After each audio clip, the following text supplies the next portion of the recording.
This week, a unique case is heading to court. 7 college students from North Carolina have joined a suit against the state's strict voter ID laws. The students argue this law violates the 26th Amendment, which lowered the voting age to 18 and declared that the right to vote, quote, shall not be denied or abridged by the United States or any state on account of age. Joining me today to discuss Rock the Vote's Audrey Gelman and Sarah Adello from the Center for American Progress. It is great to see you both. Sarah, I want to start with you because you know what people will say. Who doesn't have an ID? Why is this an issue? Why is it specifically an issue for college students?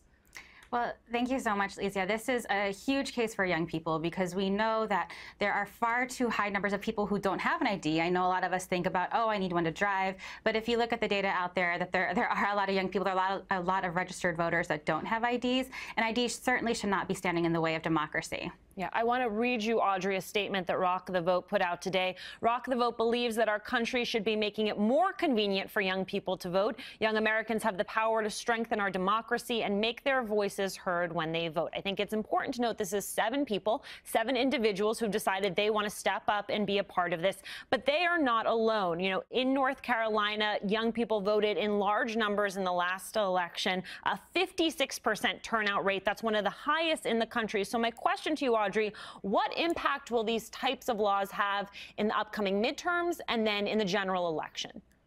Well, for an organization like Rock the Vote, which is designed to build political power among young people, our job just got a lot harder because it's not just IDs that are standing in the way of young people getting to the polls in North Carolina. It's the elimination of pre-registration for 16 and 17-year-olds. It's the elimination of same-day voting registration, which young people participated in 2.5 times more than their older counterparts in North Carolina.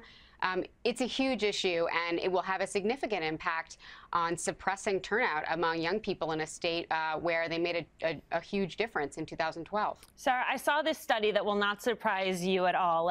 What the events that take place in your 20s and 30s, 3 times as powerful as those that happen around age 40, and that those events can shape how a generation will vote. Now, David Leonhardt over at The Times argued that, quote, young Americans are too young to remember much about the Bush years or the excitement surrounding the first Obama presidential campaign. They instead are coming of age with a Democratic president who often seems unable to fix the world's problems. He then makes the argument that perhaps the generation after us will be more conservative. So it seems to me, on one hand, you have an argument that there's been a failed Democratic presidency. On the other hand, you have Republican legislatures that are making it harder for young people to vote. Sarah, what do you think is the partisan upshot?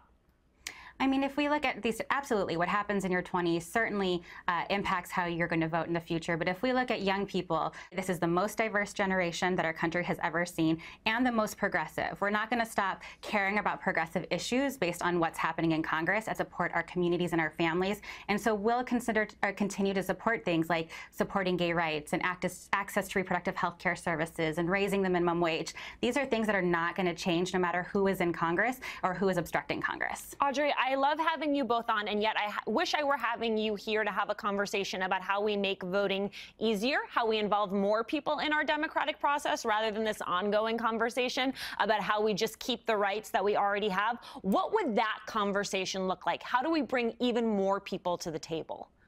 Yeah, I think it's a common sense notion that we should be making it easier and more convenient for people to vote, not harder and throwing up barriers in the way. Rock the Vote has been pioneering these kinds of arguments for the last 20 years. They were a driving force behind the passage of the Motor Voter Bill in 1993, which allowed people to pre-register when they got their permits or driver's licenses. They were the first organization to allow people to vote via a toll-free telephone number. And they were the first organization to create a platform where you could register to vote online. Currently, only 20 states allow you to vote online, or to register online, rather. We need to be opening up this conversation and talking about same-day registration, expanding the opportunity to register online, and even one day the ability to vote online.